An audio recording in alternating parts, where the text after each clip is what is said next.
Adolescents là, qui sont tous avec leur portable quand ils se couchent, on pose la question comment aider un adolescent qui souffre de troubles du sommeil. Alors, on sait qu'on peut les aider avec des plantes. Oui. La sophrologue, elle fait quoi pour ces ados? Alors, il n'y a pas que les problèmes sur les écrans chez les ados, parce qu'il y a tout le système hormonal qui est en pleine maturation, qui va effectivement poser un souci au moment de l'endormissement. Ils ont l'impression d'avoir un décalage horaire, surtout avec le rythme des parents. C'est le décalage horaire des ados. Ils ont l'impression d'avoir fait un Paris-Tokyo dans la nuit. Et effectivement, il y a à peu près environ 1h30 à 2 heures de décalage par rapport au moment où la sérotonine va commencer à se mettre en place.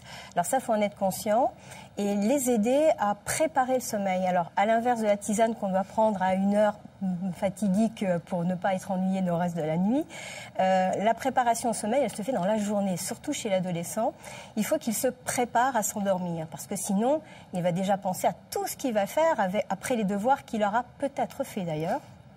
Et donc, il est important de l'aider à mettre en place dans son planning un temps de préparation du sommeil dans la journée et non pas au moment du coucher. Et qu'est-ce qu'il fait dans ce temps de préparation ? Alors, la sophrologie, ça va l'aider surtout à reprendre conscience et confiance en ses potentiels. Celui de son corps, je peux dormir parce qu'en général, de toute façon, j'y arriverai pas. J'ai des adolescents qui viennent, mais c'est classique. J'ai pas dormi de la nuit. Si vous les entendez, ils n'ont jamais dormi. Et effectivement, ils dorment, c'est très entrecoupé en général. Voilà. Il y a des réveils parce que justement, l'écran aussi est souvent le nouveau doudou sous l'oreiller. Et puis, c'est pouvoir les aider à retrouver cette respiration abdominale qu'ils ont parfois. Enfin, c'est un abus de langage, respiration abdominale, mais retrouver l'inspiration qui gonfle l'abdomen et l'expire qui va vider l'abdomen. Ça, c'est un des exercices que vous proposez. C'est-à-dire, on fait comment concrètement ? Prise de conscience de la respiration. C'est-à-dire qu'aujourd'hui, vous respirez sans peut-être même vous en rendre compte pour certains. Heureusement, parce que sinon, à moins d'avoir des problèmes respiratoires, voilà. Et c'est un peu... si on pensait à chaque inspiration, expiration dans la journée, ça prendrait du temps. Alors, on va être en conscience d'eux. C'est peut-être pas se fixer tout le temps sur sa respiration, mais je suis vraiment conscient de ce que je suis en train de faire. Et aider l'enfant, l'adolescent, la personne à être en conscience de ce qui se passe au moment de l'inspire et au moment de l'expire. Et là, effectivement, on va avoir une action réelle. C'est-à-dire que quand j'inspire, je vais sentir mon ventre qui se gonfle. Alors, on va le regarder. Est-ce qu'il gonfle vraiment à ce moment-là ? On va reprendre conscience de ça. Et à l'expire, je vide. C'est toujours l'histoire du ballon. J'inspire, il se gonfle. Et vous faites ça au moment du coucher ? Quand vous éteignez la lumière? Alors, ça va faire partie des exercices où on va reporter notre concentration sur la respiration. Et forcément, cette espèce de petit vélo dont on parle, les gens qui ruminent, ou l'ado qui n'a peut-être pas tout fait ce qu'il aurait dû faire pour le lendemain, ou son histoire de cœur ou de parents, il va porter vraiment une focalisation. Et cette respiration va vraiment mettre un point d'orgue à retrouver le calme assez rapidement. Ensuite, il y a d'autres exercices qui vont lui permettre d'activer. On va en parler. Et cette respiration consciente, c'est aussi ce qu'on utilise pour la relaxation à proprement parler, sans parler d'endormissement. Sans parler d'endormissement, mais c'est la base. Pour se relaxer, et ça marche très bien. Voilà. On a une question d'Evelyne. Comment arrêter anxiolytiques et antidépresseurs afin de bien dormir sans médicaments et par quoi remplacer ces médicaments sans effet rebond? Peut-être je m'adresse plutôt au médecin. Alors déjà, on ne va pas tout arrêter en même temps. On va commencer peut-être par arrêter un médicament, à voir comment ça se passe, et ensuite on s'attaquera au suivant, parce que souvent les gens veulent faire des sevrages trop rapides, et là ça se passe mal. Alors on a justement la valériane dont on parlait, qui peut accompagner un sevrage. Donc on peut monter en puissance avec des plantes, et puis diminuer progressivement par exemple la benzodiazépine, l'anxiolytique. On peut utiliser des huiles essentielles aussi en massage le soir, ce qui permet le massage. Il y a une dimension autour justement de la relaxation aussi par le massage lui-même. Donc on a des huiles, là j'ai amené du petit grain, on peut utiliser la lavande, le ylang-ylang. Il y a pas mal d'huiles qui sont quand même sédatives, diluées bien sûr. Pour les enfants, alors non, les enfants ne sont pas concernés pas trop par les médicaments, mais en tout cas les hydrolats aussi peuvent être intéressants, ce sont d'autres formes. Et on va ainsi accompagner une diminution très progressive, et je pense toujours sous... contrôle médical. Oui. Avec son médecin. Il faut vraiment accompagner la personne dans ce moment-là. Alors, cet accompagnement, ça veut dire qu'on peut avoir des surdosages de valériane ou autre, non? C'est assez difficile d'avoir des surdosages de valériane. Les huiles essentielles, globalement, il ne faut pas en abuser. Mais c'est plutôt pour justement trouver...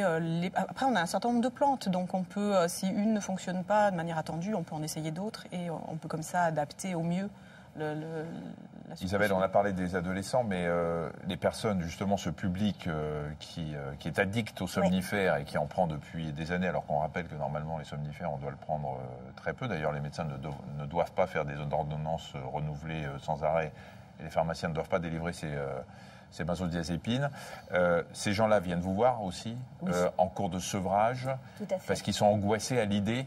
C'est un accompagnement. Oui, c'est un accompagnement. Je travaille énormément avec les médecins pour pouvoir justement cet effet anxiolytique qu'on va trouver avec la sophrologie, gérer cette angoisse. Alors là, on va travailler sur la respiration, mais d'une autre manière. On va pouvoir évacuer les sensations de tension, qu'elles soient mentales ou physiques, d'ailleurs. Et c'est mon coussin qui est un de mes attributs pour les aider. C'est vraiment évacuer ces tensions, apprendre aussi à substituer, puisque ça, c'est la règle d'or. Si j'enlève quelque chose, il faut que je remette quelque chose, surtout quand on est angoissé.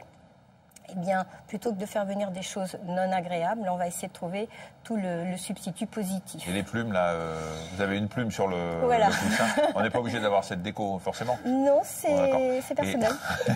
Et les petites plumes, là? Alors, les plumes, c'est un travail, effectivement, aussi sur le souffle. Le souffle, c'est savoir canaliser son souffle. Les gens n'ont pas toujours la conscience de la respiration, c'est une chose, mais du souffle. Qu'est-ce que je fais de ma respiration?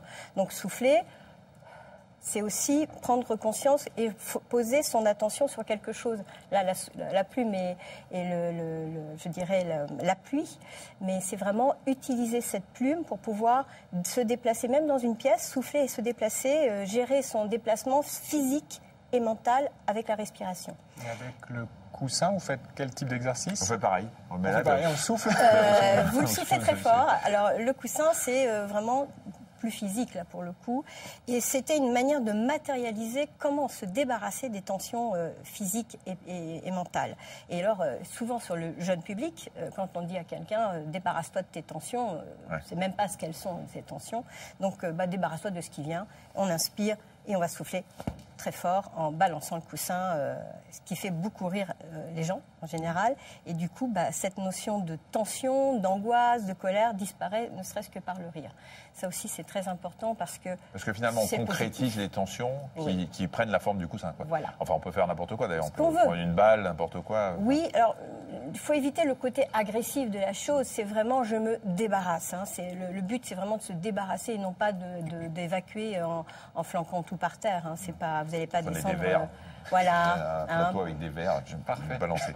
Toutes les étagères. Le principal, c'est que ça fasse rire, déjà, ça détend. C'est ça. L'une des plantes utilisées pour ses vertus calmantes, en dehors de celles qui... Donc physiologiquement, il va falloir s'adapter. Donc c'est une plante qu'on a très souvent. Après, il y a un certain nombre de problèmes de santé liés au vieillissement qui vont favoriser aussi les troubles du sommeil. Donc il faut faire la part des choses. L'acupuncture est intéressante. Je pense qu'on est dans toutes ces thérapies qui vont induire une relaxation par des moyens non médicamenteux. Vous travaillez avec les acupuncteurs aussi? Je travaille avec les acupuncteurs, mais il y a aussi la cohérence cardiaque que vous pouvez... cohérence cardiaque que vous pouvez utiliser. Vous pouvez expliquer ce que c'est? Cohérence cardiaque. La cohérence cardiaque. Alors, la cohérence cardiaque, c'est pas mon domaine. Moi, je suis sophrologue, mais vous avez des applications. Vous avez peut-être certainement vu des enfants qui suivent cette petite bulle qui monte et qui descend pour aller rythmer la respiration sur le rythme cardiaque et retrouver un apaisement. On retrouve toujours la même chose, focalisation, attention, respiration, qui sont des... D'accord, c'est une prise de conscience de sa respiration à travers quelque chose de ludique. Voilà, exactement, toujours ça va plus loin que ça, parce qu'on a des études qui montrent que les taux de cortisol diminuent pendant plusieurs heures après des exercices de cohérence cardiaque. Cortisol, c'est la cortisone naturellement sécrétée par l'organisme. Qui est quand même une hormone du stress. Donc les gens ont un réel effet de détente physique derrière des exercices de cohérence cardiaque. C'est-à-dire qu'ils respirent, on voit, enfin, j'ai pas vu les applis, mais il y a la bulle qui monte et on essaie de respirer comme ça. Vous connaissez, Régis, apparemment? Absolument. Vous faites ça? Non, j'en fais jamais. Vous êtes cohérent cardiaque? Et après, on peut mettre ça sur son téléphone et regarder ça le soir avec des lunettes qui filtrent la lumière bleue. Ah, je crois qu'il y a des réglages à faire qu'on peut faire. Et il y a des réglages, on peut télécharger. Mettre sur nuit. Il y a des applis spécifiques. De très bons résultats. On trouve facilement des sophrologues en France? On trouve facilement des sophrologues en France. Maintenant, il faut trouver le sophrologue qui vous convienne, parce que c'est comme le médecin, c'est comme toute thérapeute, il faut que vous soyez bien avec cette personne.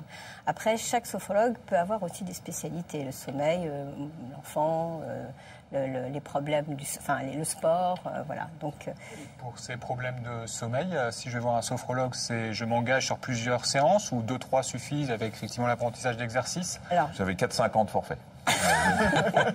Même si vous dormez bien après, vous êtes obligé d'y aller. Je vais rejoindre Madame Mercan, le docteur Mercan, en disant simplement tout dépend de l'origine. C'est quelque chose d'accidentel, vous avez un examen dans quelques temps, quelque chose d'important, effectivement il y a des troubles du sommeil. Si c'est quelque chose qui est installé depuis un certain temps, il n'y a pas de miracle, il va falloir quand même un petit peu de temps et peut-être plus apprendre à gérer l'anxiété de la journée. Donc la programmation, on en parlait, elle n'est pas que celle de l'endormissement ou de la nuit, mais elle est aussi de bien préparer sa journée parce qu'il y a énormément de personnes qui n'arrivent plus à s'endormir pensant que le lendemain, ils ne seront pas efficaces. Donc c'est le cercle vicieux et la sophrologie va permettre vraiment cette aide à passer une bonne journée. Et on rappelle qu'un lit, c'est fait pour dormir, enfin entre autres, mais qu'il ne faut pas y passer.